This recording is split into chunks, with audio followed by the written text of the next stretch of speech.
सार्थक बहस के साथ हम लेकर हाजिर है 5 की पंचायत। मैं हूं आपके साथ रीमा पराशर। एक कहावत है, भानुमति ने कुनबा जोड़ा। INDIA गठबंधन जब बना था उसकी नींव रखी गई थी। अभी 1 महीना भी कंप्लीट नहीं हुआ है, 2 बैठकें हुई हैं, लेकिन एक एक करके हर रोज कुछ ऐसी खबरें सामने आती हैं जिससे ये अंदाजा लगाना मुश्किल हो जाता है कि भाई लड़ाई बीजेपी से, NDA से, नरेंद्र मोदी से है या फिर कि आपस में ही है। क्योंकि कभी आम आदमी पार्टी वर्सेस कांग्रेस ये खबरें आ जाती हैं, मुखर हो जाती है राज्य इकाइयां कांग्रेस की आम आदमी पार्टी के खिलाफ। तो दूसरी तरफ मुंबई का रुख करें तो वहां पर शरद पवार वर्सेस पृथ्वीराज चौहान ये खबरें आती हैं। उद्धव ठाकरे, संजय राउत, उनके खिलाफ में ये बातें आने लग जाती हैं। तो ये अंदाजा लगा पाना अभी तक मुश्किल ही हो गया है कि किस तरह से 24, क्योंकि अभी तो वक्त बाकी है चुनाव में, 24 तक ये कुनबा एक साथ रहेगा, एकजुट रहेगा भी, या फिर कि लड़ेंगे, जीतेंगे लेकिन खुद आपस में। यह सवाल अब खड़ा हो गया। दूसरी तरफ बीजेपी की बात करें तो बीजेपी ने अभी से ही तैयारियां पूरी तरह से शुरू कर दी हैं। CEC की जब बैठक होती है तो उसमें plan A, B, C, D इस तरह से कैटेगरी बनाई जाती है और उस पर काम शुरू हो जाता है। तो एक तरफ बीजेपी है जो पूरी तरह से चाक चौबंद भी है और रणनीति के साथ मैदान में उतर रही है, और दूसरी तरफ ये गठबंधन जो कि फिलहाल आपस में ही अपने मुद्दे सुलझाने में ही उलझ कर रह गया है। आज जरा इसी पर चर्चा करेंगे। बेहद ही खास मेहमान हमारे साथ जुड़ेंगे भी, लेकिन सबसे पहले उन बयानों पर नजर डालते हैं जो दिल्ली से लेकर मुंबई तक सुर्खियों में रहे।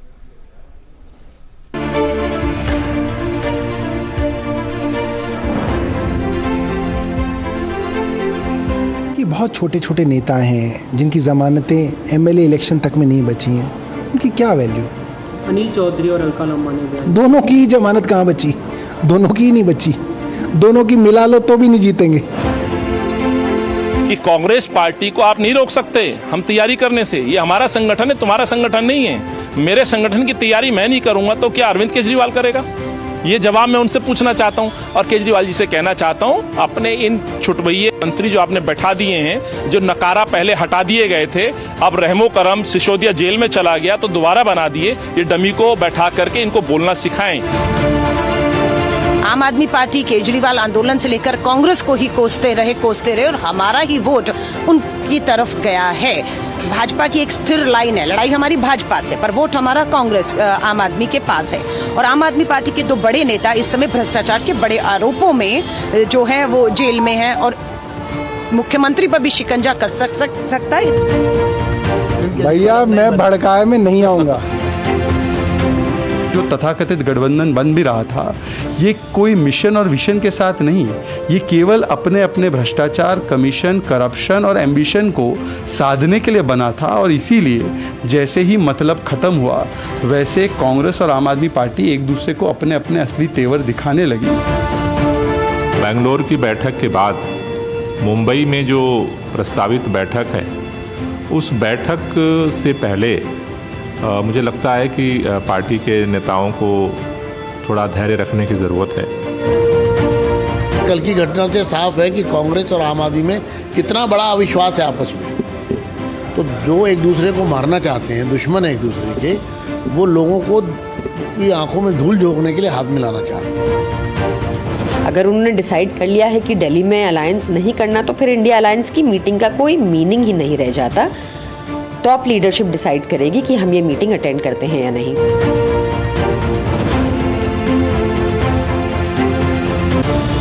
शरद पवार जी खुद का निर्णय लेने के लिए वो कैपेबल है, और 31 तारीख को इंडिया अलायंस की जो मीटिंग है उसमें हमारे हाईकमांड ये सब चीज़ों पे उनसे चर्चा करेंगी। गठबंधन गठबंधन एक भानुमति का कुनबा है। इधर का रोड़ा, इधर का कंकर, उधर का पत्थर सब मिला के खड़ा किया है। ना इनके पास जनता का समर्थन है, ना इनके पास नेता है, ना नीति है, ना नीति है। जैसे उद्धव जी की पार्टी उनके पीछे खड़ी है, उसी प्रकार शरद पवार साहब जी की पार्टी उनके पीछे खड़ी हुई है। लोग लाख किंतु परंतु करके न्यूज प्लांट करवाते रहे, सच तो यही है कि उनके राजनीति का नेचुरल अलाइनमेंट बीजेपी के साथ है ही नहीं, और इस बात की उन्होंने कल पुष्टि कर दी। पंजाब हो या दिल्ली हो या हरियाणा हो, आप और कांग्रेस पार्टी ठीक तरह से सुलह होगी और हम सब एक साथ चुनाव लड़ेंगे। मुंबई के जो मीटिंग है अलायंस की, उसमें आप और कांग्रेस दोनों को न्योता गया है और दोनों प्रमुख नेता केजरीवाल हो, राहुल जी, खड़गे जी, वेणुगोपाल जी या आ रहे हैं।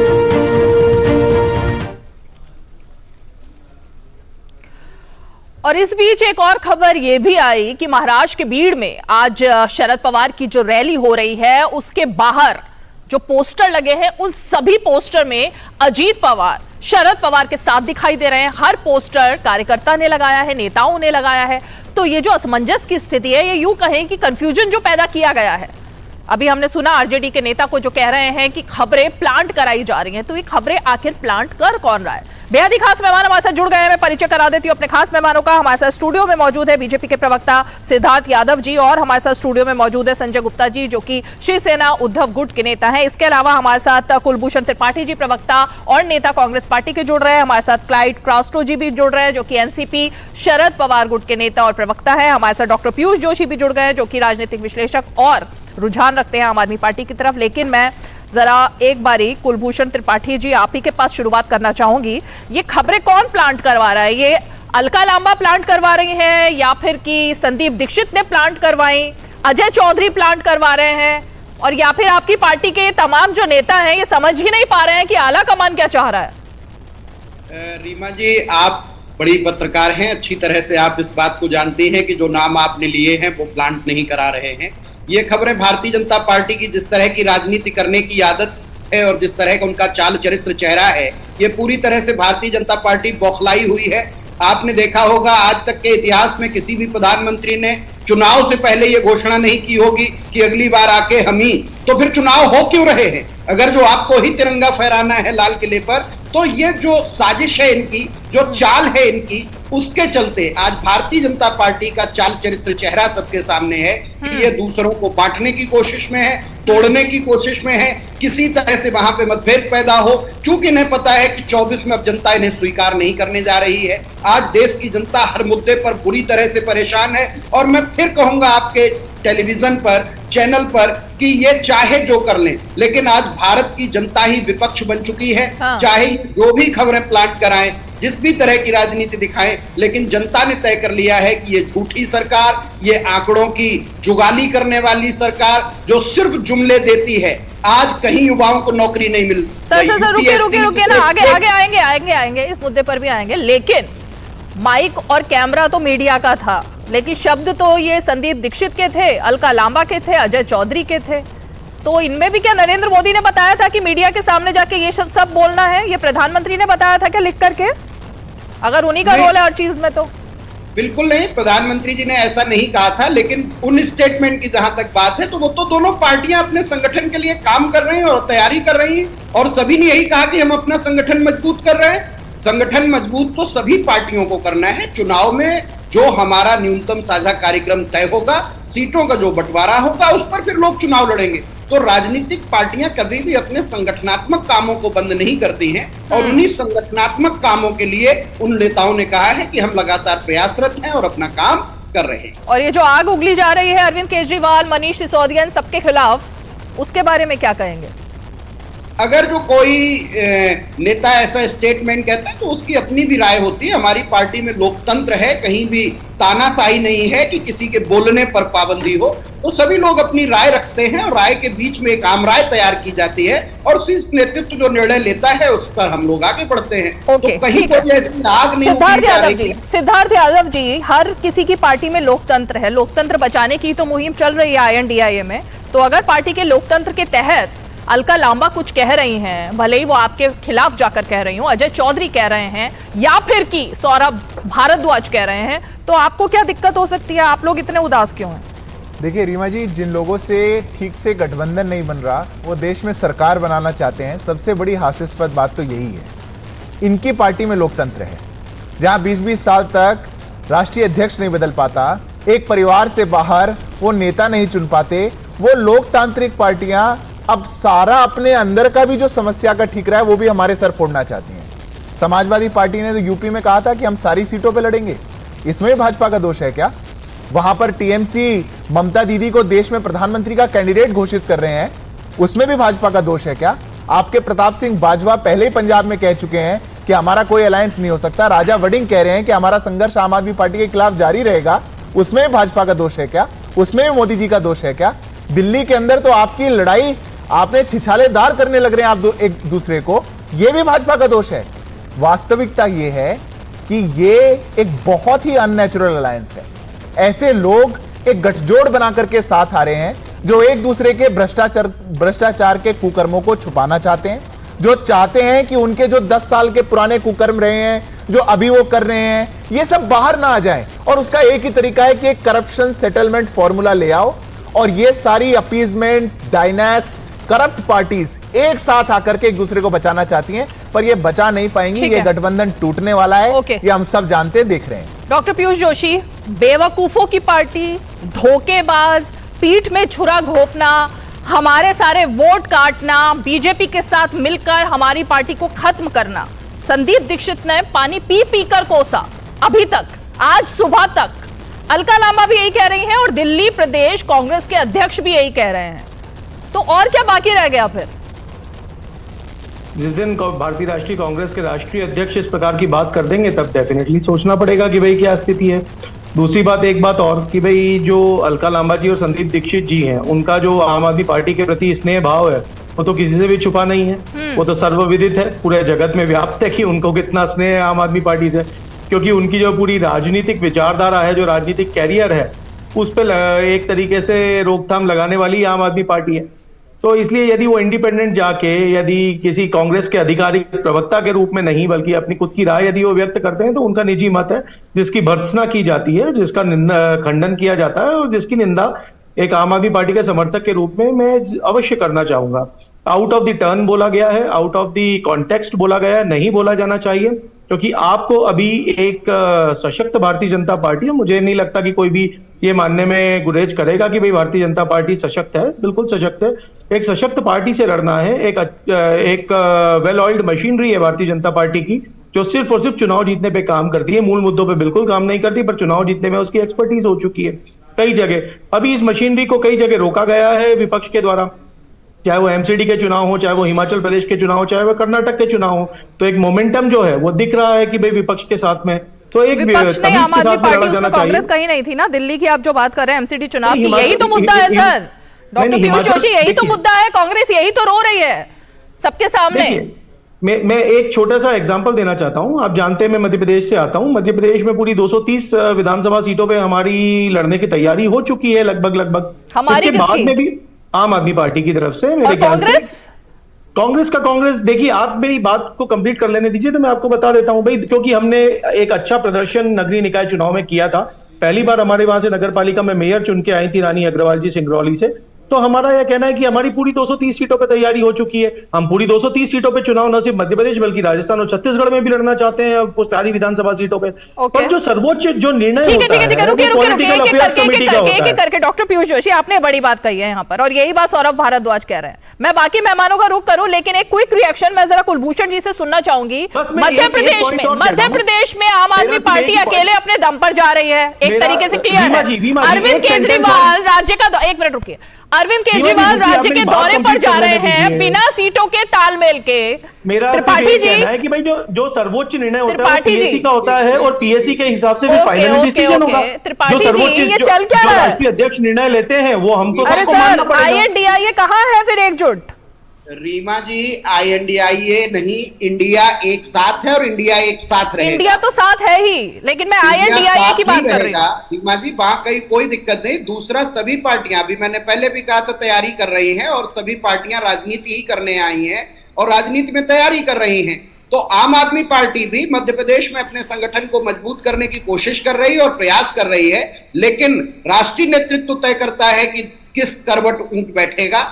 अभी न तो खड़गे साहब ने कोई स्टेटमेंट ऐसा दिया है, न अरविंद केजरीवाल साहब ने दिया है कि हम विधानसभा चुनाव में साथ होंगे या नहीं होंगे।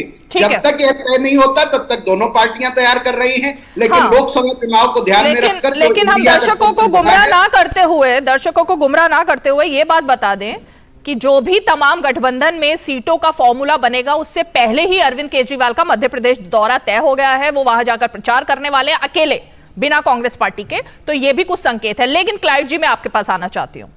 यही तो समस्या मुंबई में भी हो रही है ना। अभी आपने सुना, पृथ्वीराज चव्हाण को भी कल सुना और आज दूसरे नेताओं को भी सुना कि शरद पवार जी अपना फैसला लेने के लिए स्वयं पूरी तरह से सक्षम हैं और हम भी आला कमान को बताएंगे कि हमें क्या करना है। तो अब जब सब कुछ अलग अलग तरीके से अलग अलग सुर में बात हो रही है, पोस्टर पर अजीत पवार और शरद पवार जी के एक साथ पिक्चर्स दिखाई दे रही हैं, तो जनता क्या माने फिर? तो आप मेरी बात अगर ध्यान से सुनिए तो मैं आपको बताता हूँ। पहली बात तो पृथ्वीराज चव्हाण जी ने, नाना पटोले जी जो कहा था, उसके बाद आदरणीय पवार साहब ने प्रेस कॉन्फ्रेंस लेके वो बातें क्लियर कर दी और उनका हक बनता है अगर कोई गठबंधन में साथ में। देखिए हमारे गठबंधन में है ना, एक दूसरे से चर्चा विचार विमर्श होता है, उनको हक दिया जाता है, क्या कहना है उनके राय जो है मंतव्य रखने का हक दिया है। तो उन्होंने कहा, वो क्लैरिफिकेशन हमने दिया, तो सब बातें हो गई और आदरणीय पवार साहब और कांग्रेस के आला कमान में जो नेता बड़े हैं वो भी बैठकर बात करेंगे। तो चर्चा तो होनी है और हो कर रही है। दूसरी बात जो आपने कहा पोस्टर की बात है, आपको मैं बताता हूं, आपने अच्छी तरह देखा या नहीं देखा पोस्टर मुझे पता नहीं, मैं खाली पूछ रहा हूं आपको। लेकिन उस पोस्टर में अगर आप ध्यान से दें, भीड़ में आदरणीय पवार साहब का फोटो भी है और अजीत दादा पवार का भी फोटो है, लेकिन वहां पर किसने बैनर लगाया, किसने वो पोस्टर लगाया, उन्होंने अपना हिम्मत ही नहीं दिखाया नाम नीचे रखने का। ये कह रहे हैं कि अजीत दादा जी को आशीर्वाद दीजिए। तो उनको तो ये पता चल रहा है कि छोड़कर तो गए हैं लेकिन उनका कुछ काम नहीं हो रहा है, वो वीक पड़ रहे हैं, कमजोर पड़ रहे हैं, इसलिए उनको आदरणीय पवार साहब का तो आशीर्वाद तो लगेगा। लेकिन आप दो चीजें मान के रखें, एक तो एक राजनीति एक तरफ है और एक तरफ एक फैमिली, एक कुटुंब एक तरफ है। तो अगर एक चाचा भतीजा को तो आशीर्वाद रहेगा इसलिए तो मिले उनको, लेकिन राजनीतिक जो आप अगर सोच रखेंगे तो अजीत दादा ने एक अलग रास्ता अपनाया और पवार साहब अपने रास्ते पर चल रहे हैं, तो उस तरह का तो आशीर्वाद कभी नहीं मिलेगा। तो वो तो चल, अगर मद्देनजर रखते हैं तो गुहार तो अजीत दादा लगा रहे आशीर्वाद, हमें कोई तकलीफ नहीं है। आज देखिए भीड़ की सभा में कितने लोग जुटे थे, लोग आए हैं, पवार साहब को सपोर्ट कर रहे हैं, हम सब साथ में हैं और हम साथ में रहेंगे। और दूसरी बात आपको बताता हूं, और एक थोड़ा सा वक्त दीजिए मुझे, आप अच्छी तरह मुझे सुन रहे, आज मुझे खुशी हो रही है। और एक बात मैं कहना चाहता हूं, आप बार बार कहते हैं ना कि इंडिया गठबंधन इतने लोग हैं, कोई मतभेद नहीं है। एक घर में तो उतार चढ़ाव, थोड़ा मतभेद तो एक होता ही है, लेकिन आप देखिए ये एनडीए जो है, इतने साल इतने वर्ष उन्होंने दूर रहा था एक दूसरे से, कहीं नहीं। अभी उनको जरूरत पड़ी, फिर से वो लोग गठित हुए और फिर से मीटिंग लिया। अगर बीजेपी अपने आप को इनविंसिबल जो कहती है ना, हम कभी हार नहीं सकते, 50 साल तक तो हम ही सरकार चलाएंगे, तो अकेले लड़के दिखाइए। क्यों एक ग्रुप को जमा कर रहे, 40 लोग क्यों जमा कर रहे हैं? इतनी अगर शक्ति, अपार शक्ति है तो अकेले लड़के दिखाइए। क्यों नहीं लड़ रहे 2024 के चुनाव अकेले? नहीं, बीजेपी ने अभी तक तो ऐसा कहा नहीं था कि हम अकेले लड़ेंगे, लेकिन मैं सिद्धार्थ जी से जरा मैं कह रहा हूं लड़ लीजिए ना अकेले। मैं उसके बाद मैं संजय जी का रुख करूंगी। लेकिन सिद्धार्थ यादव जी, अब INDIA में कुछ भी हो, एक घर में 10 बर्तन होंगे तो खटकेंगे ही, यही तो उनकी दलील है। अभी 24 तक तो सब कुछ ठीक हो जाएगा, अभी मुंबई की बैठक है। अब बार बार अगर सभी नेता ये बात कह रहे हैं तो क्या इस पर तो भरोसा करना चाहिए ना फिर? रीमा जी, 24 तक तो इनका ये घमंडिया अलायंस बचेगा भी या नहीं बचेगा, अभी तो मुझे उस पर ही डाउट है। और चुनाव के बाद तो ये निश्चित नहीं बचेगा, ये बात तो तय है। पर ये जो देश का सबसे पुराना, मैं आपके बीच में नहीं बोला साहब, मैं आपके बीच में नहीं बोला, सुनिए भी थोड़ा। ये विपक्ष को एक आदत डालनी चाहिए कि जब हम बोले तो दूसरों को सुने भी, वॉकआउट कर जाएं, ये कर जाएं, बार बार ऐसा ही नहीं रहना चाहिए। आप सुनिए, मैं बता रहा हूं आपको, जो देश का पुराना, आप बोलिएगा बाद में बोलिएगा, जो देश का सबसे पुराना अलायंस है, जो देश का सबसे पुराना अलायंस है इंडिया अलायंस, जो 25 साल से चल रहा है, जो ट्रस्टेड है, आजमाया हुआ है, उसको तो आज आप बड़ा प्रश्न खड़ा कर रहे हैं। ताकत थी, ये थी, बिल्कुल ताकत है, हमें ताकत है, सबको साथ लेकर चलने की ताकत है, और सबको साथ लेकर चल के देश में सरकार बनाने की ताकत है। पर आपकी तरह नहीं है, हम अपने नाम से भागते नहीं हैं। हम दुकान में सामान वही पर नाम बदल देंगे क्योंकि पिछले वाला नाम पिट गया था, क्योंकि पिछले वाले नाम को सुनते ही सब लोग जान लेंगे, पिछले वाले नाम को सुनते ही सब लोग जान लेंगे कि ये सामान कौन से वाला है। 10 साल आया इस देश में, ये कौन सा सामान था, ये सब जान जाएंगे, इसलिए नाम बदल दिया। आपको साथ ये लेकर जाने का था तो फिर से गठित करने की जरूरत क्यों थी?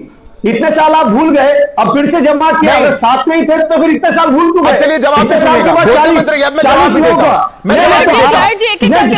एक एक करके बात करेंगे। क्लाइट जी, आपने एक बात कही, अब उसका जवाब मिल रहा है, अब वो सुन लीजिए ना। अभी बहुत तारीफ कर रहे थे क्लाइट जी कि आपने मेरे को इतने अच्छे से सुना, पर औरों को नहीं सुनेंगे। सुनिए मेरी बात सुनिए। 2014 में हम गठबंधन में लड़े, 2019 में हम गठबंधन में बने, हमने सरकार गठबंधन में बनाई, हम बिल्स में वोटिंग गठबंधन में करवाते हैं। 1999 में हम गठबंधन पे आए, लगातार कोई चुनाव ऐसा नहीं है 99 के बाद जो हमने गठबंधन में ना लड़ा हो। आप कहां की बात कर रहे हैं? हमने 2014 में गठबंधन में नहीं लड़ा था, हमने सरकार के मेजॉरिटी के बावजूद। आज आपको हमारे गठबंधन में डाउट हो गया। अरे आप अपना घर संभालिए, आपके घर में सारे देश के जितने भी चुनिंदा भ्रष्टाचारी नेता, डायनेस्ट पॉलिटिशियंस हैं, उनकी जब गोल आपने कर लिया और आप आज प्रश्न पूछ रहे हैं। ओके ठीक है, ये डायनेस्ट वाले इशू पर आते हैं। एक मिनट रुकिए क्लाइट जी, रुकिए ना, सुनिए। अरे सर, संजय जी का भी रुक करना है, तब से आप ही को सुन रहे हैं, संजय जी का भी रुक करना है, रुकिए। आप ही को सुन रहे हैं तब से। अच्छा रुकिए, संजय जी मुझे 30 सेकंड बोलिए 30 आप ही को तो सुन रहे हैं तब से। 30 सेकंड नहीं, आप ही को तो सुन रहे हैं। भ्रष्टाचारी की आप बात कर रहे हैं। अरे क्लाइट जी, आप इतनी देर से तो बोल रहे थे, अभी आप कौन सी नई बात बोल देंगे? अभी आप बीच में बोलिए, हाँ बिल्कुल बोलूंगा। मेरे को बात नहीं बोलने में आपको एहसास करवा रहा हूँ, बीच में बोलते तो कैसा लगता है? अब आपको अच्छा लगा? बीच में बोलने का अरे अच्छा, अरे जब मैं बात बोल रहा था तब आपको सुननी नहीं थी। अरे बात आपके पास कोई नहीं है नहीं, तो ऐसे ही करते ना डिबेट। जो है वॉशिंग पाउडर, चलिए मैं आपको दे रहा हूँ। ऐसे डिबेट नहीं होती। आप दोनों लोग एक दूसरे को अगर इस तरह करेंगे तो बाकी लोग क्या करेंगे? एक मिनट क्लाइट जी, रुके क्लाइट जी, मैं आपको 30 सेकंड, एक मिनट सुनिए क्लाइट जी, मैं आपको सुनिए। अरे क्लाइट जी, ऐसे कैसे होगा? क्लाइट जी 30 सेकंड देखिए, आप ही के अलाए अब उनको भी परेशानी हो रही है कि हमें भी बोलने दें। संजय जी कह रहे हैं उनको भी मौका दीजिए, आप अकेले नहीं बोलेंगे ना। हाँ तो संजय जी, ओके संजय जी, देखिए जो सौरभ भारद्वाज ने कहा ना कि घी डालने का काम, तो ऐसा लग रहा है घी डालने का काम मुंबई में तो सामना कर रहा है। सामना ने लेख लिखा, शरद पवार जी को कमजोर तरीके से डिक्लेयर कर दिया कि वो अपना रुख साफ करें वरना लगेगा बहुत कमजोर व्यक्तित्व है, क्या है जो सब कुछ लिखा जा रहा है। तो ये सब क्यों जरूरत है? और अब क्या सेटिस्फेक्शन हो गया है? शरद पवार जी ने कल प्रेस कॉन्फ्रेंस में जो क्लैरिटी दी, और जो यहाँ क्लाइट जी भी कह रहे हैं कि अब आगे से सवाल संजय राउत जी, उद्धव ठाकरे जी नहीं खड़ा करेंगे। देखिए, शिवसेना का अपना एक नेचर रहा है, अपना रुख रहा है कि अगर कोई भी बात उसको महसूस हुई है तो उसने कही है। अब चाहे जब हम बीजेपी के साथ गठबंधन में थे तब भी बीजेपी की कोई बात हमें ऐसी लगती थी तो हम बीजेपी को कहते थे, कांग्रेस के साथ गठबंधन में रहे तो भी कांग्रेस के अगर हमें कोई ऐसी बात लगी तो हमने कांग्रेस को कहा। चाहे वीर सावरकर जी का मुद्दा हो, चाहे राम मंदिर का मुद्दा हो, चाहे कोई भी मुद्दा हो, हम अपनी विचारधारा पे थे हैं। और अगर मान लीजिए हमारे देश के अंदर जिस तरह से एक मजबूत सरकार बनाने का प्रावधान है, ठीक इसी तरह से एक मजबूत विपक्ष बनाने का भी प्रावधान है। अगर विपक्षी दल मिल करके एक मजबूत विपक्ष बनाने की कोशिश कर रहे हैं और एक अच्छा नेतृत्व देने की कोशिश कर रहे हैं तो इसकी तारीफ होनी चाहिए, इसको सपोर्ट किया जाना चाहिए, ना कि जो भी पॉलिटिकल पार्टी इस मामले में सबसे ज्यादा इख्तियार कर रही हो तो उसी को तोड़ दिया जाए। कौन? जो भी, अब जैसे मान लीजिए शरद पवार जी थे, अब जिस तरह से वो नेतृत्व करने की कोशिश कर रहे थे तो उनकी पार्टी को ही तोड़ दिया और उनके मतलब बाकी सब नेता इतने मासूम हैं कि नरेंद्र मोदी सबको तोड़ते जा रहे हैं, सब टूटते जा रहे हैं, बाकी नेताओं में ना समझ है ना अपना कोई विजन है। ऐसा होता है क्या? देखिए, जिस तरह से आज बीजेपी अपनी पावर का इस्तेमाल करके दूसरी पार्टियों को तोड़ करके अपने आप को मजबूत बनाने की कोशिश कर रही है, बीजेपी पार्टी तो मजबूत है लेकिन विपक्ष को इतना भी कमजोर मत कीजिए कि संघीय ढांचा हमारा ध्वस्त हो जाए। हमारे संघीय ढांचे में एक मजबूत विपक्ष का भी प्रावधान है। तो अगर मान लीजिए विपक्षी दल मिलकर के एक मजबूत विपक्ष बनाने की कोशिश कर रहे हैं तो ये क्या करते हैं, टाइटैनिक जहाज की तरह, मतलब टाइटैनिक जहाज तो कोई सी दुर्घटनाग्रस्त हुआ था, लेकिन बीजेपी ये सोचते हैं किस तरह से उस टाइटैनिक जहाज में कूद करके उसमें कहाँ पे छेक किया जाए, किस तरह से उसमें पानी और डाला जाए, किस तरह से छेक करके उसको डुबो दिया जाए। तो ये कोशिश ठीक नहीं है। मुझे लगता है कि बीजेपी और दूसरी बात, क्या जिस तरह से अभी बात हुई कि इनमें आपस में तालमेल नहीं है, तो ऐसी तो बहुत सी पॉलिटिकल पार्टियां बीजेपी के साथ भी जिनके साथ उनका कोई तालमेल नहीं था। आप पीडीपी को ले लीजिए, आप नीतीश कुमार को ले लीजिए, हिंदुत्व विरोधी थे ये मगर फिर भी इसके साथ गठबंधन क्या बीजेपी का नहीं रहा। ठीक है। तो अगर आज भी इस तरह की कोशिश की जा रही है तो ठीक है, कोशिश तो करें हम। नहीं तो ये सामना में लेख लिखने की क्या जरूरत थी? आपस में बात करके भी तो मामला सुलटाया जा सकता था ना, क्यों लिखा लेख? देखिए, शिवसेना की अपनी एक शैली है, संजय राउत जी की अपनी एक शैली है, अपनी बात को कहने का तरीका है। तो इसी तरीके को शिवसेना हमेशा से ही अपनाती रही है, जब चाहे वो बीजेपी के साथ गठबंधन में थे तब भी, और चाहे कांग्रेस के साथ गठबंधन में तब भी, और आज जो एक मजबूत पक्ष बनाने की कोशिश की जा रही है तब भी। तो अपनी शैली है ये। मतलब ये शैली है जनता को कंफ्यूज करने की? कंफ्यूज करने की नहीं, अपनी बात को कहने की है। तो अपनी बात को कहने का तरीका है संजय राउत जी का। ओके, सिद्धार्थ यादव कुछ जवाब दे रहे हैं। देखिए, अभी ये सपोर्ट की मांग कर रहे थे, कह रहे थे विपक्ष को इतना भी कमजोर ना किया जाए। मतलब अब वो सपोर्ट भी हम दें? आप एक काम करिए, नहीं, हम तोड़ नहीं रहे साहब। आप एक काम करिए, हम आपको हमारा सिंबल देते हैं, आप आइए हमारे सिंबल पे ही चुनाव लड़ लीजिए। पक्ष का काम भी हम करें, विपक्ष का काम भी हम करें। अरे विपक्ष की भूमिका है तो भूमिका निभाइए। आप देश के बीच में लोगों के मुद्दे उठाइए, आप जाइए खुद जाकर चुनाव लड़िए, लोगों के बीच में जाइए। आपको मेहनत करनी नहीं, आपके शहजादे को कहीं जाना नहीं, और आपको अपने जितने भी आपके आइडियोलॉजिकल आपके कंसेप्ट्स थे उनको छोड़ देना है। आज आपको हम चोर नजर आ रहे हैं। बाला साहब ठाकरे कहा करते थे कि 370 देश से हटना चाहिए, और जिन लोगों ने कहा था कि जब 370 हट जाएगा तो तिरंगे की आरती उठेगी, आज आप उनके साथ बैठे और हमें दोष दे रहे हैं। अरे आप लोग अपने मन से नहीं लड़ना चाह रहे तो हमारा क्या दोष है भैया? हम तो आपकी मदद कर सकते हैं। आइए आप हमारे, हम सिंबल देते हैं, हम आपको भी सिंबल देते हैं, आप लड़िए। पक्ष विपक्ष दोनों काम हम कर लेंगे। मतलब आप ये किस प्रकार की बात है? विपक्ष का काम है विपक्ष लोगों के बीच में जाए और बात उठाए। हम आमंत्रण करते हैं, जब हम संसद में कहते हैं कि आप आइए लोगों की बात करिए, तब आप पूरे संसद को हाईजैक कर लेते हैं, तब तो आप चर्चा होने नहीं देते। सिद्धार्थ जी, ये सवाल बार बार उठा है, कौन सी पार्टी है जो सबको तोड़ रही है? महाराष्ट्र से लेकर दिल्ली तक कौन तोड़ रहा है? यही तो बात कह रहे हैं यहाँ पर संजय गुप्ता। रीमा जी, कोई तोड़ रहा है क्या? गाने के मजबूत रीमा जी देखिए, सच्चाई ये है, इसी बात को जो आपने कही ना, जो आपने कही है, मैं इसी को मैं सच्चाई बता देता हूँ। क्लाइड जी को तो बहुत ज्यादा पता है, पर फिर भी मैं बता देता हूँ, थोड़ी जानकारी उनके लिए देता हूँ। क्या होता है, कई बार हमारी विफलताओं की इतनी बड़ी मूर्त बन जाती है कि अब हम कुछ करें या ना करें। अब ये घमंडी अलायंस कुछ करे या ना करे, दोष देखेगा दूसरे में। अरे आपके पास देश के लिए कोई विजन नहीं, आपके पास कोई आगे बढ़ने के लिए कोई प्लान नहीं, और आप अपने बीच की भी जो कमियां हैं उनको भी हमारे पे टिकरा फोड़ रहे हैं। मतलब आपको लगता है कि सब कुछ दुनिया में हम ही कर रहे हैं, तो आप लोग डरते क्यों? उद्धव जी घर से बाहर निकलते नहीं थे, उनके शहजादे बाहर जाते नहीं थे, पार्टी कार्यकर्ताओं से मिलते नहीं थे। गलती नरेंद्र मोदी जी की, गलती अमित शाह जी की, गलती देवेंद्र फडणवीस जी की। क्यों? आप जाते ना लोगों के बीच में, आपने 2.5 साल 3 साल अपने कार्यकर्ताओं की सुध नहीं ली, आप सब कुछ अपना ईमान छोड़ करके आप सत्ता में बैठने के लिए उस लालच में आप कांग्रेस के साथ, एनसीपी के साथ आपने सब कुछ छोड़ दिया। आपने अपने एक मिनट सिद्धार्थ जी, एक सेकंड, क्लाइड जी, मैं आ रही हूँ, त्रिपाठी जी आपके पास भी आ रही हूँ, लेकिन संजय जी, जो शिवसेना टूटी और उसमें गुटबाजी हुई, एकनाथ शिंदे ने तो उसका पूरा ठीकरा आदित्य ठाकरे और उद्धव ठाकरे पर फोड़ा था।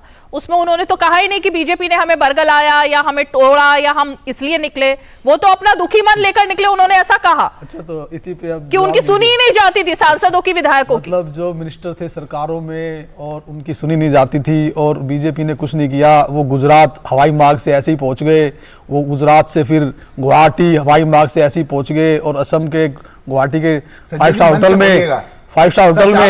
ऐसे ही पहुंच गए। अगर उन्हें इसी बात से तकलीफ थी तो ये बात वास्तव में अच्छा काम कर रहे थे। हाँ, बहुत मन से उसकी तारीफ तो खुद प्रधानमंत्री साहब ने की थी। मन से कही। अच्छा सुनिए, उसकी तारीफ खुद प्रधानमंत्री मोदी साहब ने की थी। शेर सुना रहे थे आप? क्या कहते हैं उसकी, Sanjay ji, supreme court of India ने भी उसकी, मैं गाने के मजमून को शेरशायरी के अंदाज में कह रहा था कि एक फिल्म में गाना है, पग घुंघरू बांध मीरा नाची थी, तो उसी को थोड़ा सा आगे कर रहा हूं कि आप अंदर से कुछ और बाहर से कुछ और नजर आते हैं, बाखुदा शक्ल से संविधान के चोर नजर आते हैं। उम्र गुजरी है विधायकों की चोरी में, सारे सुख चैन बंद खो खो की तिजोरी में। तो ये जो खो खो की राजनीति से जिस तरह से आप पार्टियों को तोड़ रहे हैं, खोखे तो समझते हैं ना, खुद लिखा है ये शेर, खोखे की रोकना चाहूंगी जरा। हमें एक प्रेस कॉन्फ्रेंस हो रही है दिल्ली प्रदेश बीजेपी की तरफ से, उनके अध्यक्ष प्रेस कॉन्फ्रेंस कर रहे हैं। ये जो आम आदमी पार्टी, पीयूष जी आप ही के लिए है ये, और कुलभूषण जी क्या कह रहे हैं जरा सुन लेते हैं। झूठ बोलते, माननीय प्रधानमंत्री का शब्द लेकर जिस तरह की भाषा की टिप्पणी उन्होंने की है, अरविंद केजरीवाल ने अपना राजनीतिक स्तर दिखाया है। लोकसभा के अंदर माननीय गृह मंत्री ने लगभग 40 मिनट तक विस्तार से मणिपुर के विषय पर बात की। खुद माननीय गृह मंत्री 4 दिन 3 रातें वहां रुके। हमारे गृह राज्य मंत्री 15 से 20 दिन मणिपुर में रुके। मणिपुर में जो घटना घटी है उसकी निंदा माननीय प्रधानमंत्री ने लोकसभा के अंदर भी की और लाल किले की प्राचीर से भी की। लेकिन इस दूषित प्राणी को यह बात समझ में नहीं आती। जिस तरह का घटनाक्रम आज घटा है कि उनका एक विधायक एक गैंगस्टर के साथ मिलकर रंगदारी कर रहा है, अपने ही क्षेत्र की जनता को शिकार बनाकर पैसे लूट रहा है, उनको मरवाने का काम कर रहा है और उनको टारगेट दे रहा है। अरविंद केजरीवाल में जरा सी भी गैरत होती तो उस विधायक को उसी समय बर्खास्त करते। लेकिन क्योंकि मैंने कहा कि ये राजनीतिक दूषित प्राणी है, इसको दिल्ली की बात नहीं करनी है। अरे तुम्हारे 2-2, 3-3 विधायक विधानसभा में खड़े होकर तुम्हें नंगा कर रहे हैं, तुम्हें शर्म आनी चाहिए थी। अगर गैरत नाम की चीज होती तो वहीं डूब के मर जाना चाहिए था। मैंने 8 साल 9 साल में दिल्ली में क्रांति ली, तुम्हारी क्रांति का पर्दाफाश तुम्हारे अपने विधायकों ने कर दिया। तुम उन्हें बंद कमरों में धमकाते हो, हमें जानकारी है। तुम उन्हें बंद कमरों में तू तड़ाक करते हो, बदतमीजी से बोलते हो, हमें जानकारी है। बात करते हैं वो लोग हमसे, बताते हैं हमें। और क्योंकि अब उन्हें भी जनता के बीच में जाना है तो वो अपनी लाज छुपाने के लिए उनको मजबूरी में बोलना पड़ रहा है। तुम्हारी हिम्मत तो करो कार्रवाई उन पे, क्योंकि उन्होंने तो सच बोला है। उन्होंने तो दिल्ली की जनता की आवाज जो मजबूरी है वो बताई है कि पीने का पानी मिलता नहीं है। तुमने खुद अपनी एक प्रेस कॉन्फ्रेंस में कहा है कि दिल्ली में लाखों लोगों का बिल गलत आ रहा है पानी का। अरे तो करो ना पानी का सबका माफ। गलत किसकी गलती से आ रहा है गलत? पिछले 8.5 साल से आप मुख्यमंत्री हैं, क्यों नहीं ठीक कर लिया आप? आपका अपना विधायक आपके स्वास्थ्य विभाग की जांच खोल रहा है, लोगों को इलाज मिलता नहीं है, दवाइयां मिलती नहीं है। मोहल्ला क्लिनिक का आप ढिंडोरा पीटते हो। देखो जाकर मोहल्ला क्लिनिक की हालतें क्या है। जो दवाइयां एक्सपायर हो जाती है वो दवाइयां दी जाती हैं, डॉक्टरों को तनख्वाह नहीं मिल रही। 600 कर्मचारी जो 14 साल से काम कर रहे हैं स्वास्थ्य विभाग के दफ्तर के बाहर पीछे धरने पे बैठे रहे 9-9, 10-10 दिन।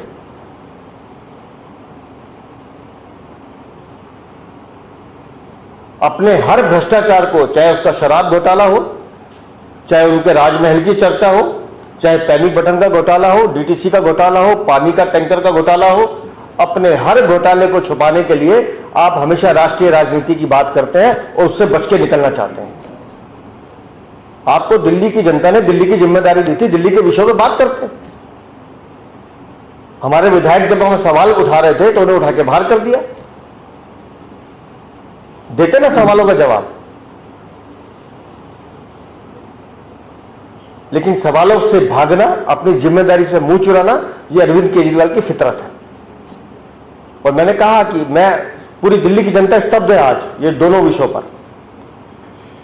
कि दिल्ली की विधानसभा को आपने अपनी दूषित राजनीति का मंच बनाया, क्योंकि बस आपका चल नहीं रहा। जिस गठबंधन की बात आप करें तो उस गठबंधन में क्या क्या दरारें पड़ रही है सबको दिख रहा है। और मैं तो पहले दिन से कहता हूं कि गठबंधन है ही नहीं। अपने अपने भ्रष्टाचार को छुपाने के लिए एक दूसरे का हाथ पकड़ने की असफल कोशिश है। भ्रष्टाचार की जांच हो रही है, एजेंसियां काम कर रही हैं, उस डर से आप लोग एक दूसरे से हाथ मिला रहे हैं। लेकिन दिल्ली और देश की जनता सब समझती है। आज विधानसभा के अंदर क्या हुआ है और किस तरह से इन्होंने निर्लज्जताएं की सीमाएं तोड़ी हैं उसका क्योंकि खुद हमारे नेता प्रतिपक्ष वहां मौजूद थे, उन्होंने देखा भी और उन हर विषय का वहां विरोध भी किया है। और उसके बाद मैं चाहूंगा कि अपना प्रवेश जी भी,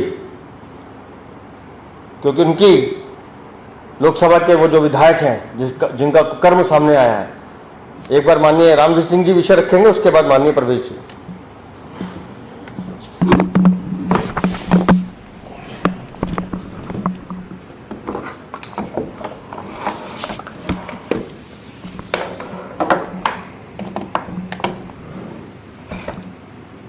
दिल्ली प्रदेश भारतीय जनता पार्टी के अध्यक्ष आदरणीय श्री वीरेंद्र सहदेवा जी,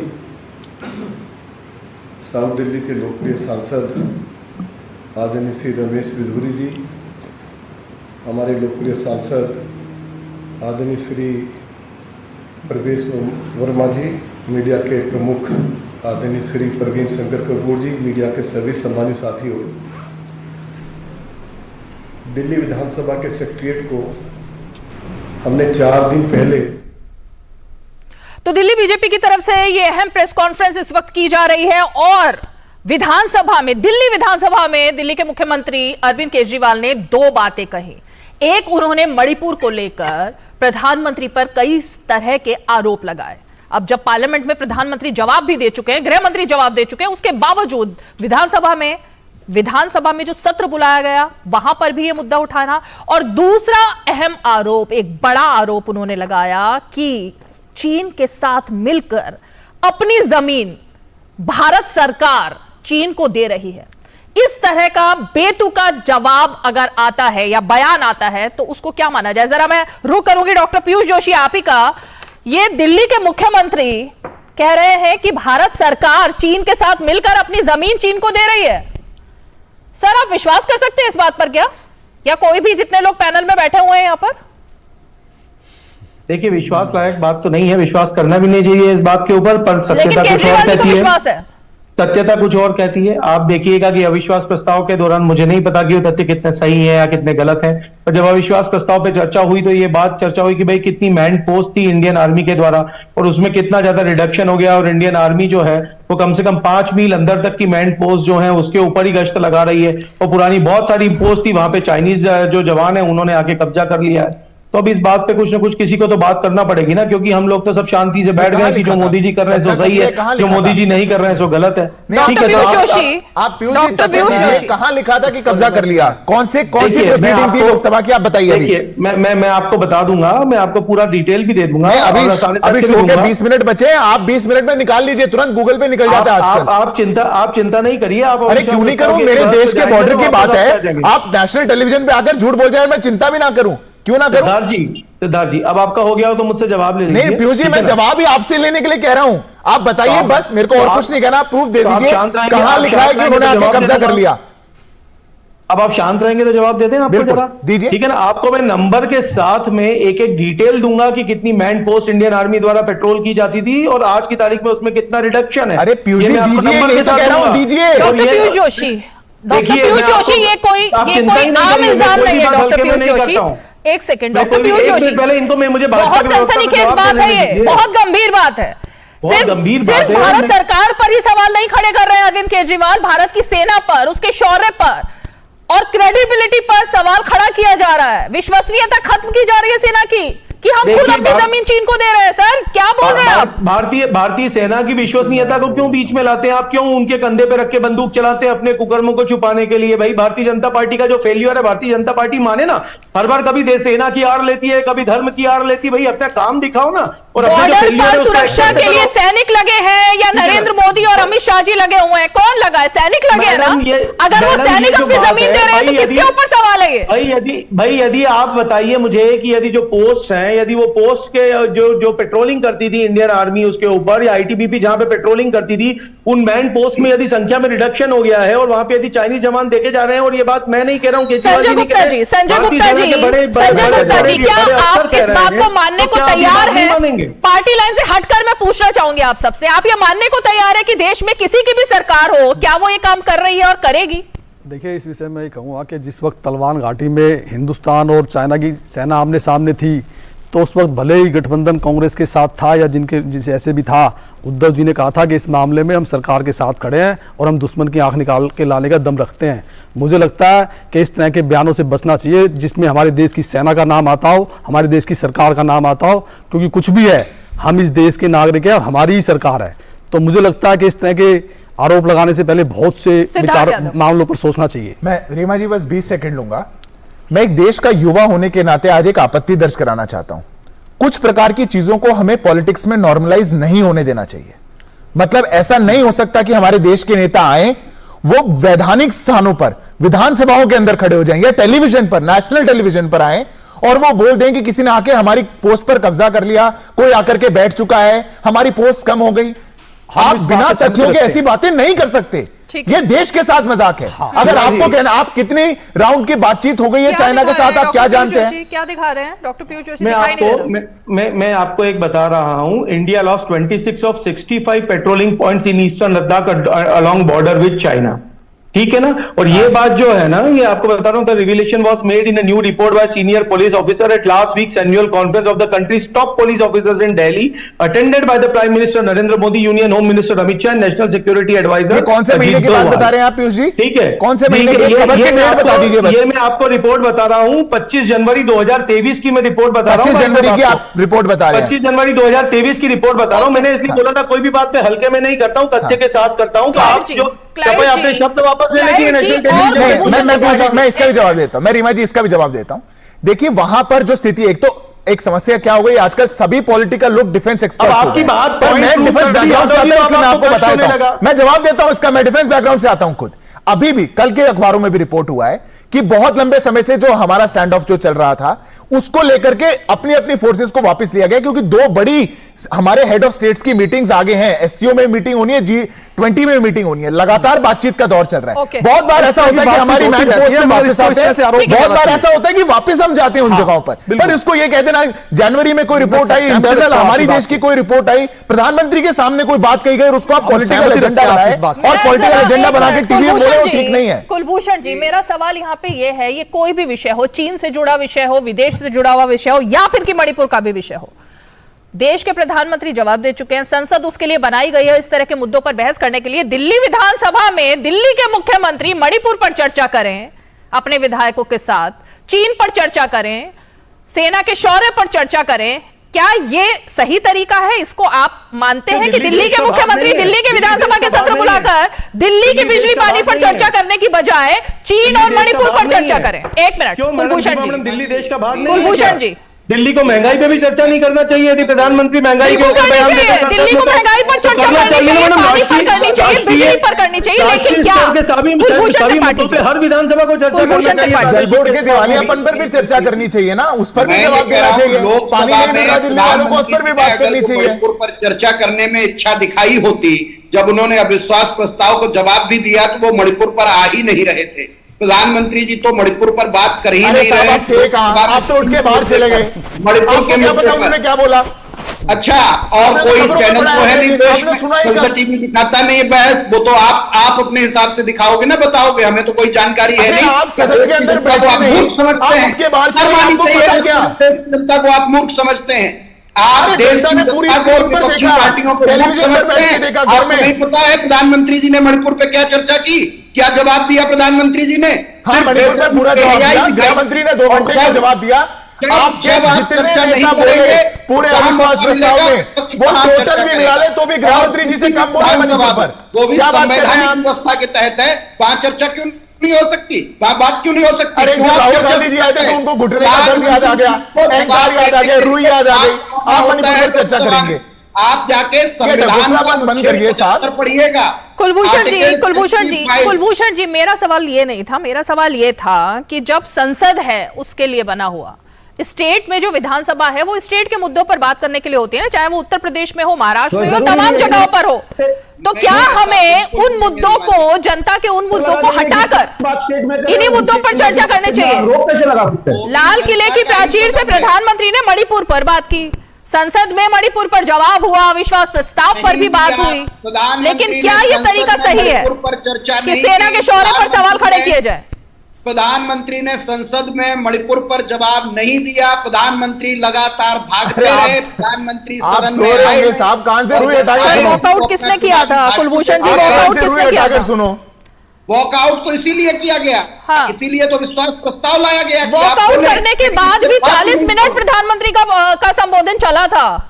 वॉकआउट करने के बाद 40 मिनट प्रधानमंत्री और बोले थे, बात ही करने को राजी नहीं है, जिसके लिए विश्वास प्रस्ताव आया विपक्ष, और पहले विपक्ष ने कहा कि आंकड़ा आपके पास है, अंकगणित आपके पक्ष में है, लेकिन हम ये चाहते हैं कि आप मणिपुर पर बात करें। प्रधानमंत्री पर हम भाषण देने में व्यस्त हैं, जब आप बोलेंगे तब हम सुनेंगे नहीं। फुर्सत नहीं, बात करेंगे। विधानसभा भी जो विधानसभा है वो भी जनता का सदन है और विधानसभा में देश के जो महत्वपूर्ण मुद्दे होते हैं उन पर बात होती है। तो मैं कहीं भी कोई 5 सेकंड की आपत्ति दर्ज कराना चाहता हूं। संवैधानिक तरीके से पहले आपत्ति दर्ज कराई थी, वो आपकी आपत्ति गलत क्यों हो गई? देखिए, आप असंवैधानिक बात करेंगे तो ठीक नहीं है। देश की विधानसभा को किसी ने राइट नहीं दिया कि आप देश के बनाए हुए कानून पर फिर से बिल पास कर दें। आपने दिल्ली की विधानसभा में सीएए पर बिल पास किया, आप तीसरी आपत्ति ले आओगे। अरे आप ऐसी गोल की बात करते रहोगे यार यादव जी, काम की बात करो आप। बताइए काम की बात करिए, आर्टिकल में लिखा है आप काम की बात कानून बनाया जाए, विधानसभा कानून पास करके उसको पलट दे लोकसभा के पास, क्योंकि आप अरविंद केजरीवाल की पार्टी से हैं। ओके सुनिए एक एक करके जवाब दीजिए, इस तरह से नहीं बात हो पाएगी ना। मैं एक बात और बोलता हूं मैडम, जो आप चाइना की बात करिए, सेम रिपोर्ट बोलती है, it further states that while these point lag behind surveillance from ISF in China has forced India to accept that these areas now with Chinese presence. तो भारतीय जनता पार्टी और भारत के मीडिया को डॉक्टर पीयूष जोशी आपके ही अलाई इस पर जवाब दे रहे हैं। डॉक्टर पीयूष जोशी सुन लीजिए थोड़ा सा, संजय गुप्ता को सुन लीजिए। जनता पार्टी का फेलियर सुनिए भारतीय सेना के ऊपर हर भारतीय को देखिए सुनिए, अब आप सुनिए, बोलते रहने से ही भागना नहीं है। अब सुनिए भी, देखिए मुझे लगता है कि कुछ मामला इस तरह के होते हैं कि जिसमें हमारे देश की सेना के आधिकारिक बयान पर ही चर्चा की जानी चाहिए। इस तरह से छपे हुए बयानों पर इस तरह से आरोप प्रत्यारोप हमारे देश की सेना और सरकारों पर नहीं लगाने चाहिए। हमने तो पुलवामा के बाद बालाकोट सर्जिकल स्ट्राइक का भी समर्थन किया था, और आज भी इस मामले पर हम सेना की तरफ से कोई अगर अभिव्यक्ति आएगी तो उस पर चर्चा करेंगे, ना कि इस तरह से गूगल पे कुछ देख करके इस तरह से आरोप प्रत्यारोप पर चर्चा करेंगे। ये सही बात नहीं है। देश की बात है, देश की सेना की बात है, देश के सम्मान की बात है। ऐसा नहीं होना चाहिए कि राजनीति में किसी को नीचा दिखाने के लिए या सरकार को नीचा दिखाने के लिए किसी भी तरह का आरोप लगा दिया जाए और हम उसको सही मान लें और उसके बाद हमसे नफरत निकालने के लिए इतनी मेहनत मत करिए। डॉक्टर पीयूष जोशी, मेरा सिर्फ निवेदन और कहना यह था कि देश में अगर एक संविधान बना है, कानून बना है, एक पद्धति और प्रक्रिया चलती आ रही है, संसद के में जो नुमाइंदे हैं जनता के, वो जाकर नेशनल लेवल पर बात करते हैं। आपके भी सांसद हैं, राज्यसभा में भी और लोकसभा में भी अब तो है ना एक सांसद, तो फिर उसके बावजूद अरविंद केजरीवाल, अगर अरविंद केजरीवाल को नेशनल मुद्दे उठाने हैं तो जाहिर तौर पर यह बात तो गृह मंत्री अमित शाह ने भी कहा था ना कि अगर उनको दिल्ली की गद्दी पर बैठना है तो पहले सांसद इतने लेकर आए और फिर जनता के ये सब मुद्दे, वो प्रधानमंत्री बनना चाहते हैं या जो भी कुछ बनना चाहते हैं, उठा सकते हैं, लेकिन मुख्यमंत्री के दायित्व भी कुछ होते हैं भारत के और उस पर भी तो सवाल खड़े होने चाहिए ना सर। भारत के हर नागरिक को अधिकार है देश से जुड़े हर मुद्दे पे बात करने का। एक कोई भी यदि आपको सब्जेक्ट पे डिस्कशन करना है, अरे जोशी जी, आप अधिकारों की बात करना, आप अपने दायित्व की बात मत करना। मुख्यमंत्री के नाते भी तो कुछ दायित्व होगा आपका। अधिकार है कि वो कौन सा मुद्दा एक्सेप्ट। दिल्ली में लोगों को पीने को पानी नहीं मिल रहा, गड्ढे इतने लंबे लंबे, आपने कोई नया कंस्ट्रक्शन नहीं करवाया, आपके मोहल्ला क्लिनिक्स की हालत गड़बड़ है, वो भी तो कोई दायित्व है? अधिकार सिर्फ अधिकार कि भाई क्या करना है, क्या अरविंद केजरीवाल जी को दुनिया के सारे अधिकार हैं, दायित्व कोई नहीं है। मेरे से जवाब मत मांगना, मैं 40 करोड़ के घर में रहता हूं, दिल्ली की विधानसभा, मेरा 1 करोड़ का शौचालय है, मेरा 8 करोड़ के पर्दे हैं, आंख पलटता हूं पर्दे हट जाते हैं। मेरे से बात मत करना, अधिकार है मेरा। कैसी बात है? ठीक है, कुलभूषण त्रिपाठी जी, गृह मंत्री अमित शाह ने जो भविष्यवाणी की थी, कुछ वैसा ही कुछ यहाँ पर दिखाई दे रहा है ना मौसम INDIA का, तो क्या वो भविष्यवाणी सच होने वाली है कि अध्यादेश के बाद अब आम आदमी पार्टी, अरविंद केजरीवाल अलग और आपकी पार्टी अलग, और वो सुर तो दिख ही रहे हैं अब, तो क्या ये भविष्यवाणी सच होने वाली है गृह मंत्री अमित शाह की?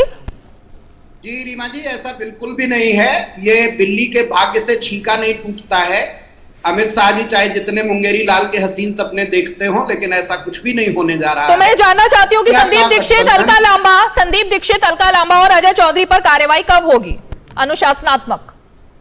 इसमें कौन सी अनुशासनात्मक कार्रवाई है? संगठन की बेहतरी के लिए काम कर रहे हैं अगर जो हमारी पार्टी के नेता, तो उन पर संगठनात्मक कार्य करने पर कार्रवाई होनी चाहिए। ये आप तय करेंगे या भाजपा तय करेगी? ये तो हमारी पार्टी तय करेगी कि हमारे संगठन के लिए कौन क्या काम कर रहा है। तो अलका लांबा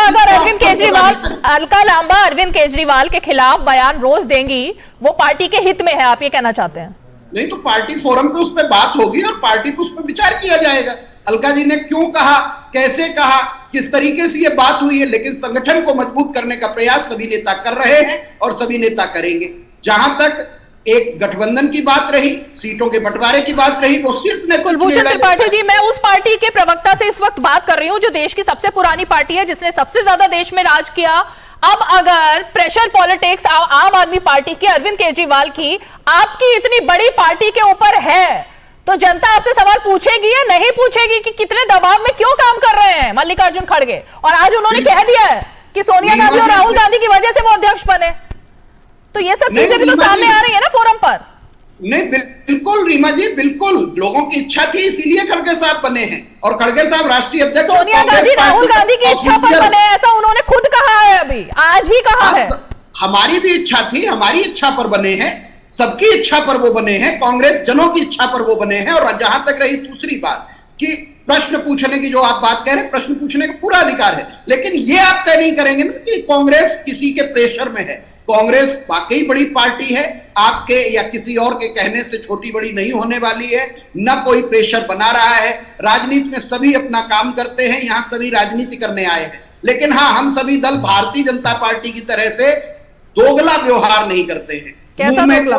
बगल में कुछ, पीठ में कुछ, पीछे कुछ। आप कह रहे हैं अभी एनडीए हमारा विश्वास बना हुआ एक गठबंधन, एनडीए में कितने दल छोड़ गए हैं जरा पूछ लिया जाए। आपको गिनती है, एहसास है? आज आपके एनडीए में ऐसे दल हैं जिनका एक भी सांसद नहीं है, जो आप जब जा रहे हैं छोड़ के, तो आप उनकी पार्टी को तोड़ के आधा हिस्सा भी अपने साथ ले आ रहे, तो बता रहे कि शिवसेना भी हमारे साथ है, एनसीपी भी हमारे साथ है। आप दरअसल अपनी सिर्फ और सिर्फ अपनी नाकामी छुपाने के लिए ये षड्यंत्र कर रहे हैं। लेकिन आज देश की जनता पूरी तरह से इससे वाकिफ हो चुकी है कि ऐसे प्रधानमंत्री, ऐसे गृह मंत्री जो मुद्दों से भाग रहे हो, उनकी हमें जरूरत। सिद्धार्थ जी, मैं आपके पास आऊंगी, एक एक रिएक्शन जल्दी जल्दी से। मैं पहले डॉक्टर पीयूष, फिर संजय जी, फिर लास्ट में मैं आपके पास आऊंगी। Doctor Piyush, 10 second. मेरा सिर्फ यही कहना है कि इनसे पहले जो यहाँ तक नशी था, उसको भी अपने खुदा होने का इतना ही यकीन था। तो जो घमंडिया हमको बोलते हैं, ये खुद ने अपने घमंड और अहंकार से मुक्ति पाएंगे। इससे पहले तो इसलिए मेरा ये कहना है कि भाई आप इससे पहले किसको आप क्या बोल रहे हैं? शेर है जो तख्त पे रहता है, उसको अपना खुदा ही लगता है, वो उसको अपनी गलतियां नहीं दिखती है और खुद को खुदा ही मानता है, वो सीधी सी बात है। तो मेरा यह कहना है कि जिस प्रकार के सूक्ष्मदर्शी अंश और माइक्रोस्कोप के अंदर इंडिया को देखा जा रहा है भारतीय जनता पार्टी और एनडीए द्वारा, ये हमारे लिए खुशी की बात है। इसका मतलब यह है कि इनको अब महसूस होने लगा है कि इनकी सत्ता खतरे में है और एक मजबूत विपक्ष अब आकार ले रहा है। संजय जी, मैं तो यही कहना चाहूंगा कि जो बीजेपी के सबसे पुराने साथी थे, जितने भी, चाहे वो शिवसेना थी, ठाकरे परिवार, चाहे अकाली दल था, या चिराग पासवान और जो जितनी पार्टियां थी, अगर उन सबको ये फिर से अपने साथ लेकर के आ सके तो मैं जानूंगा कि हाँ, देश और दुनिया में सही काम किया। क्योंकि ये कहावत है कि जो अपने से, मैं नहीं ऑफर नहीं दे रहा, मैं एक सुझाव दे रहा हूँ। क्योंकि एक कहावत है कि जो अपनों से लड़ते फिरते हो वो देश और संगठन को क्या मजबूत बनाएंगे, भले कितनी ऊंचाइयों पे क्यों ना चले जाएं, एक दिन धड़ाम से जमीन पे आएंगे। ये आपने ही लिखा है? नहीं, ये मेरा है, कुछ चेंजेस कर दिए कुछ मामलों में। जी जल्दी से फाइनल कमेंट सबकी बात पर। जी रीमा जी, मैं 20 सेकंड में अपनी पूरी बात कहूंगा। हमारे गठबंधन के लिए भी बहुत कुछ कहा गया। इस प्रकार का मजाक किसी भी गठबंधन के साथ देश में नहीं करना चाहिए। आपके बारे में कहा जाए तो आप आश्चर्य में चले जाएंगे। 19 दल आपके 26 में से ऐसे हैं जिनके 3 लोकसभा सांसद से कम है। 11 आपके ऐसे हैं जिनका एक भी लोकसभा का सांसद नहीं है। इसलिए आप हमें मत याद दिलाइए कि हमारे कितने कितने। अरे आप मेरे को एक बार अनइंटरप्टेड दे दिया, अभी बीच में मत बोलिए, मैंने आपके भी नहीं बोला था। दूसरी बात, ये पूरी बात गठजोड़ की हुई, पूरी बात दलों की हुई, कैसे कौन सा आता है उसकी, पर भारत के लिए क्या, भारत का विजन क्या, देश के लिए हम क्या करेंगे, वो कुछ नहीं। हम देश के लिए क्या करेंगे? 3 करोड़ आवास हमने दिए, 48 करोड़ के जनधन हमने दिए। देश जानता है कि उनके लिए मजबूत विकल्प हम है और स्टेबल सरकार हम देश को देंगे। आज 5 की पंचायत में हमारे साथ जुड़े, आप सभी का बहुत बहुत शुक्रिया। और चलते चलते आपको हम ले चलते हैं सीधे नेशनल सीए कॉन्फ्रेंस, जिसमें केंद्रीय मंत्री धर्मेंद्र प्रधान का संबोधन चल रहा है। सीधे वहीं चलते हैं। नंबर बनेंगे